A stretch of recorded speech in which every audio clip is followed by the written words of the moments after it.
The CNBC Disruptor 50 list highlighting key players across 27 industries. Companies that are innovating and revolutionizing and disrupting, of course, their respective sectors. Our Julia Borston has fronted this fascinating CNBC initiative. She joins me now, and so does the man behind our #1 disruptor. It's SpaceX, and Elon Musk is here. Welcome to you both. Yeah, thanks for having me. So SpaceX chosen as the most disruptive company. What is your vision? Well, for SpaceX, I think what we've done thus far is relatively minor, honestly. I would characterize it as evolutionary, whereas what we hope to achieve, and perhaps can encourage the rest of the industry to do, is to achieve full reusability with rocketry. That's never been done. And you can imagine in any mode of transport, if there was not reusability, like aircraft or cars, that there would be very little use of that.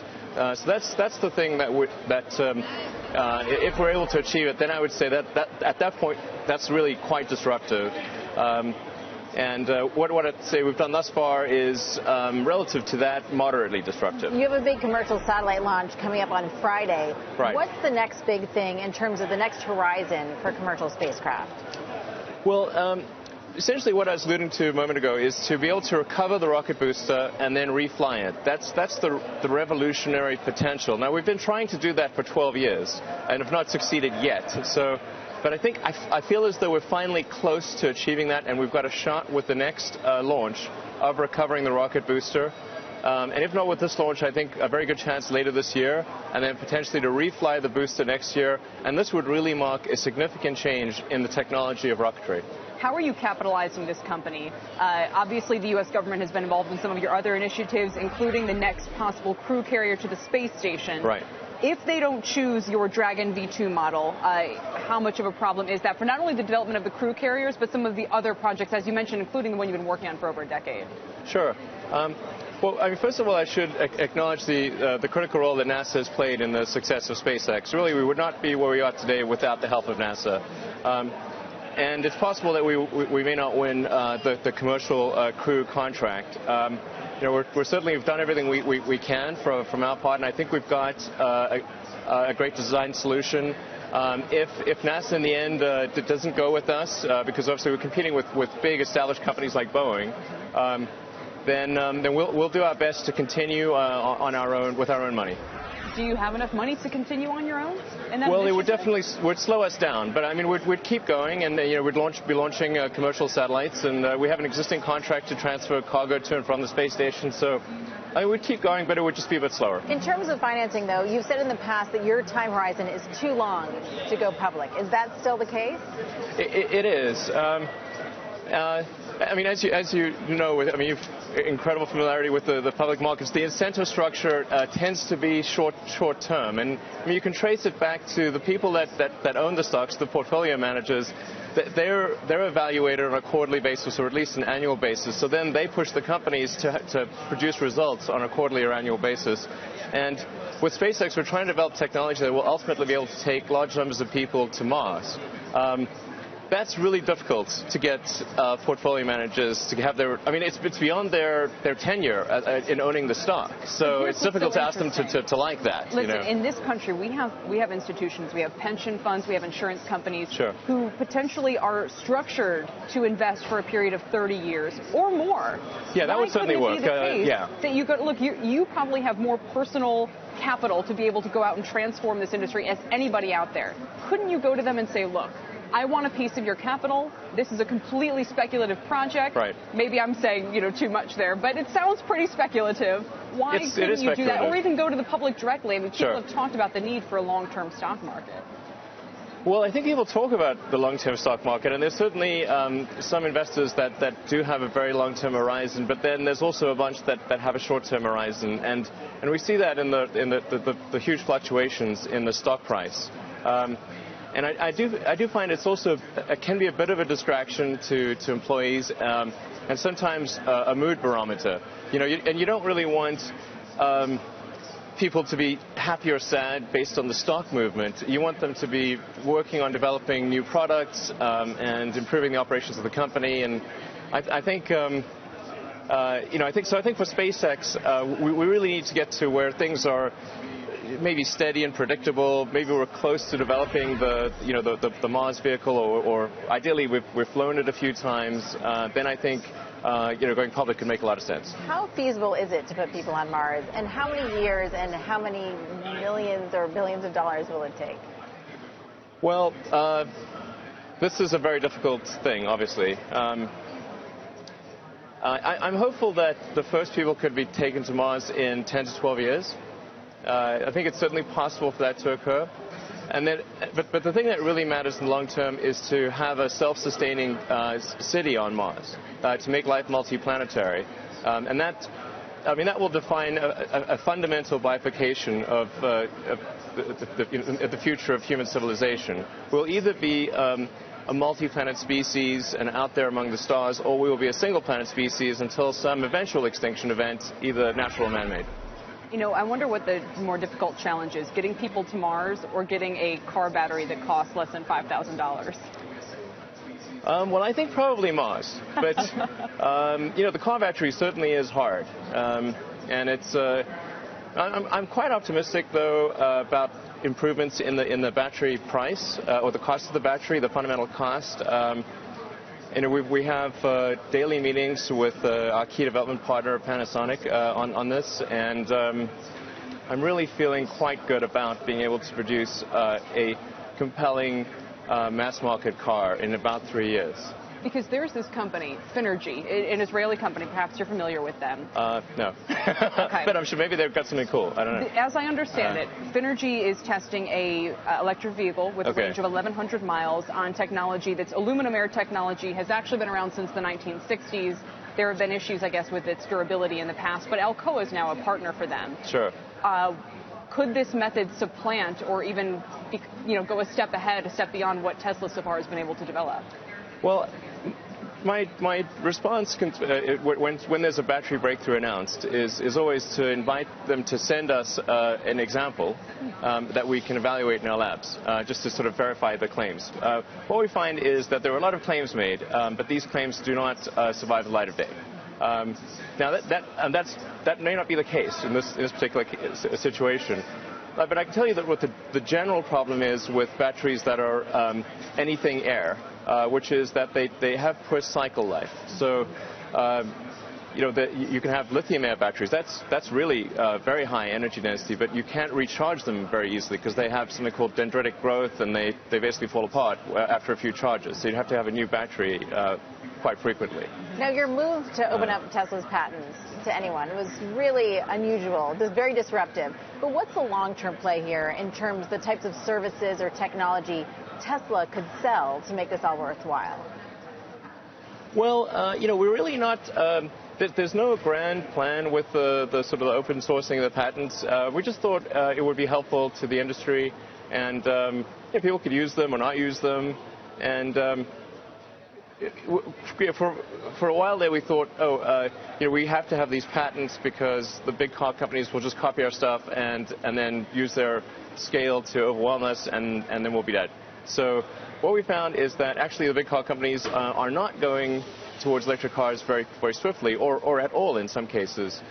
So we thought, well, there's no point in having these patents because the patents are not the thing stopping them from going. And maybe if we open source the patents, they will be more inclined to make electric cars. That seems like a good thing to do.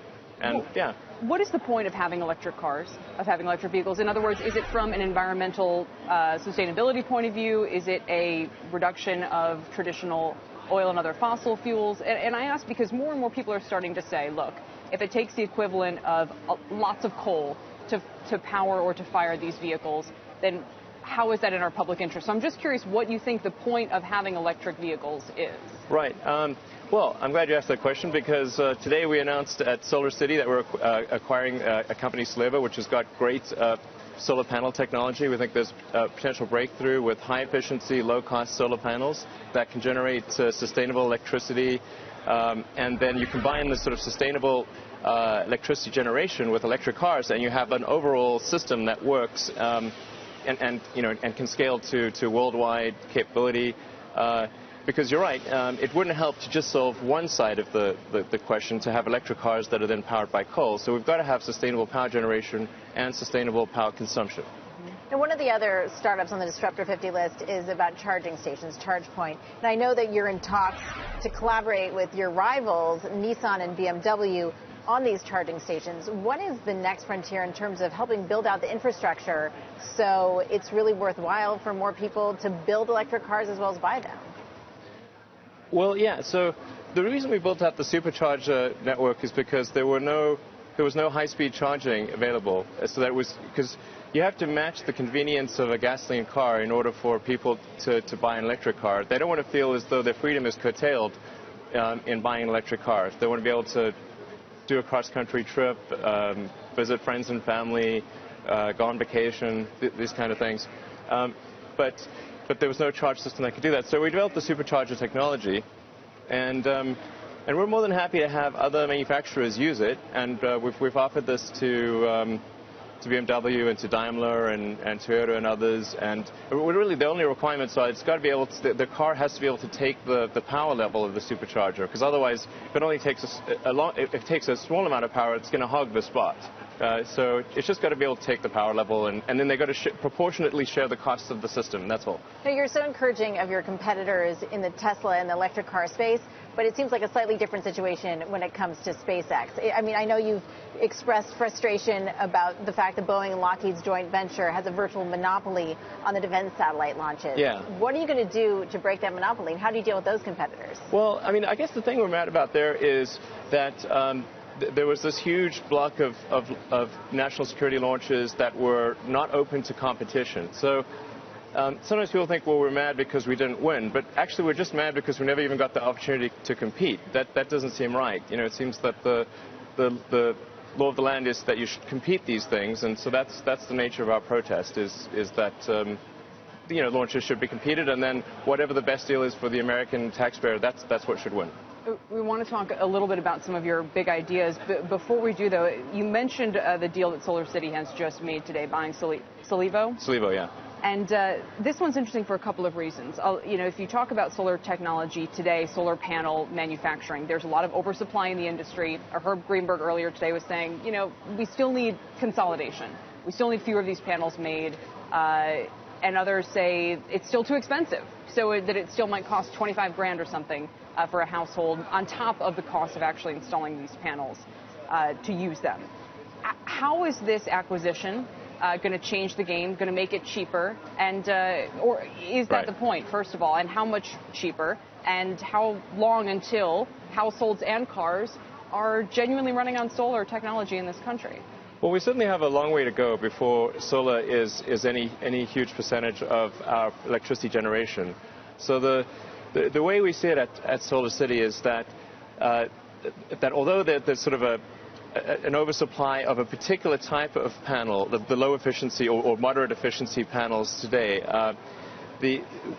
what there is not enough of are the high efficiency panels, and as we look further further out, even just 2 or 3 years out, we actually see there being insufficient capacity for solar panels, which is in part caused by the oversupply of the sort of low efficiency panels today, which prevents people from then investing in the future. So it's a sort of a weird boom and bust. So it's sort of like in the bust times, you have to invest in order for the boom times to work out and not be supply constrained 2 or 3 years from. So we're just trying to think a few moves ahead here, and also to make sure that the high efficiency panels are made in high volume. I mean, at the risk of sort of getting into a sort of slightly complicated situation, the higher efficiency panels allow you to have a smaller footprint of the solar panels. So you need fewer panels in order to generate the same amount of electricity. And the labor costs and the installation costs and the wiring and all that are proportionate to the surface area. So in order to lower the total system cost, it's very important to have high efficiency panels. Now, I have to ask you about a company that you invested in. As you said, you make almost no investments outside of SpaceX. Yeah, I'm not really an investor. You're not an investor. Right. I don't own any public securities apart from SolarCity and Tesla. That's amazing. But you did just invest in a company called Vicarious Artificial Intelligence. What is this company? Right. I was also an investor in DeepMind before Google acquired it, and Vicarious. Mostly, I sort of want to. It's not from the standpoint of actually trying to make any investment return. It's really. I'd like to just keep an eye on what's going on with artificial intelligence. I think there's potentially a dangerous outcome there, and we need to. Dangerous. Potentially, yes. How so? I mean, there's been movies about this, like Terminator. Yes, but movies are. Even if that's the case, what do you do about it? I mean, what dangers do you see that you can actually do something about? I don't know. Well, why did you invest in Vicarious? What exactly does Vicarious do? What do you see it doing down the line? Well, I mean, the Vicarious refers to it as recursive cortical networks, essentially emulating the human brain. Yeah, so I think, yeah. So you want to make sure that technology is used for good and not Terminator-like evil? Yeah. I mean, if in the movie Terminator, they didn't create AI they didn't expect, some sort of Terminator-like outcome. It's sort of, like that Monty Python thing. Nobody expects the Spanish Inquisition. It's just like, but you got to be careful. So you want to make sure that. But here's the irony. I mean, the man who's responsible for some of the most advanced technology in this country is worried about the advances in technology that you're aware of. I mean, I guess that's why I keep asking, what can you do? In other words, this stuff is almost inexorable, isn't it? How, if you see that there's these brain-like developments out there, can you really do anything to stop it? I don't know. Well, what should AI be used for? What's its best value? I don't know. But there's some scary outcomes, and we should try to make sure that the outcomes are good and not bad. Yeah. Or escape to Mars if there's no other option. The AI will chase us there pretty quickly. Oh, God. So what else is in the Elon Musk notebook? What's the latest with the Hyperloop? I understand that there are some companies that are forming to try to make the Hyperloop happen, and I encourage them. I think that's great. I'm super focused on Tesla and SpaceX, and to a small amount on SolarCity, so that basically completely uses up my brain. And then, but I hope something happens with the Hyperloop. And if nothing happens with it, then I'll probably do something down the road and try to make it happen. And you said once you get Tesla to a certain point with an affordable car on the market, you're going to be ready for your next thing. What is the next thing? Well, no, I'm always going to be involved with Tesla. Forever. The only question is whether I will be CEO forever, or at least until I die. I'm committed to be CEO of Tesla through volume production of the mass market vehicle, but I will continue to be involved with Tesla as far into the future as I can possibly imagine. The only question is whether I will remain a CEO, say, 5 years from now. That's the only question. As the ultimate disruptor, when you look at all the technologies out there, you've talked a little about artificial intelligence. What else do you think is really disruptive to the status quo right now? Well, rewriting human genetics, that would be quite disruptive. And are there any companies you would point to that you think are doing a good job or leading the charge? I don't know much about that arena, except that if you ask would be a very disruptive thing, I think that would be very disruptive. At this point, human lifespan is mostly about old age. It's not about cancer or anything else. It's like if you cure cancer, I think like the average life expectancy would increase from like 2 years. You go from like 80 to 82 or something like that. It's we just have a genetic lifespan. It's kind of like say if you take like a fruit fly and you gave it the best exercise and diet possible and like the perfect life, it's still maybe it'll live like 4 weeks instead of 3 weeks. That genetics just drives a lot of these things. So. If for something to be truly disruptive on that front, you'd want to do something on genetics. But like I said, I don't have much involvement there, or any involvement really. Now, there was a company that sequenced DNA, 23andMe, that came up against some major government regulation, which in effect shut down its business. You've come against some government regulation with your Tesla dealerships in New Jersey. What's your perspective on the role the government should play in innovation? Well, I think the government's sort of like the referee. I guess the referee and the rule maker. You know, that's really the role of the government. I mean, generally the government shouldn't get on the field unless it really has to. But I do think there's a role for government to make sure that the right thing is happening. In the case of New Jersey, of course, sometimes that doesn't happen. But I should point out that the New Jersey legislature has recently passed a law to allow Tesla sales in New York, at least on the House side, and we're waiting to see what happens on the Senate side. Do you expect that to move forward? Governor Christie signed this into law? I hope so. I hope so. It's certainly, given that it was unanimously approved by the New Jersey House, I think there were two people weren't there and one abstained. So it was essentially unanimous. So if the New Jersey House is saying it's unanimous, then I would assume the governor would ultimately sign that law. And have you made up your mind on the Gigafactory yet? No, not yet. One thing I should say about the Gigafactory is that I think, like a lot of people think, like, oh, we're just trying to put the screws to various states to get the most incentive, as much incentives as possible. It does, I guess it does, but that's not our goal. Really, our main concern is to make sure that the Gigafactory, the giant battery factory, is ready when the third generation car is ready. Because if we go and design the car and we tool up to produce the rest of the car, which is also a big expense, but then there are no batteries to supply it, it would be a terrible outcome for Tesla. I mean, we might fail as a company. So that has to be paramount in our decision making. So we're actually going to be moving forward a preliminary phase with at least 2, maybe 3 locations, all with an eye towards completing it in time for when the rest of the car is ready. That's really what it's all about. Then Elon, well, thank you for your thoughts on such a wide range of issues this